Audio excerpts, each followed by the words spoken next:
The warm liquid reached at her face, drawing her closer. The heat soothing, enchanting. The fine lines of water feeling as if tight pressures were drawing her, pulling her closer to the rusty source above. The intimate closeness of the shower head entrancing.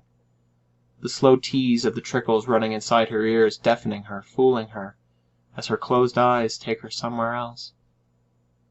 There was the sound of the water, the steady rhythm magnetic, the noise almost inside of her as the drops tiptoed over the bottom of the bath. But there was something else. It wasn't the first time. It wasn't the first time she had heard something else.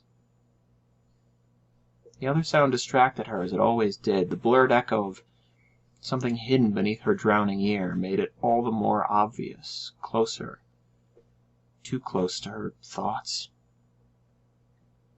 She continued with her sponge, lathering her body, but careful to concentrate, out of curiosity more than anything else. She could hear something. It was never clear, it was never similar to anything she could make sense of, and that was what puzzled her all the more. Whilst her trusty dog was just beyond the bathroom door, and she knew he would alarm her of any details outplaced, nevertheless it was the uncertainty of what it was which cautioned her, which troubled her, which as the occasions had mounted, had built upon themselves, was a growing sense of anxiety. It was nothing, she had told herself. She knew that. She was open-minded, but rational, calm. Too calm, perhaps?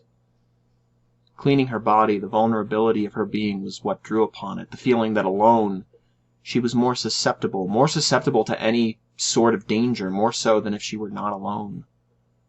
She knew she shouldn't do it. She shouldn't really leave the back door unlocked whilst she was in the shower. At first the thought had never crossed her mind. Dog or no dog, who was to know the door was open? Who was to know she was in the shower, and who would be entering the back door anyway? Not a burglar. Not at this time in the morning.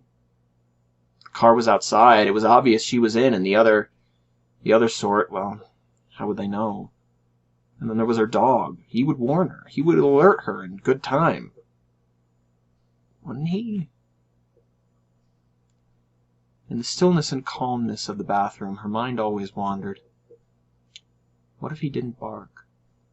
What if all those times she had ordered him to shush, telling him it was nobody there? What if that was it? What if after those times he stopped barking? Stopped barking because he didn't have a reason to bark.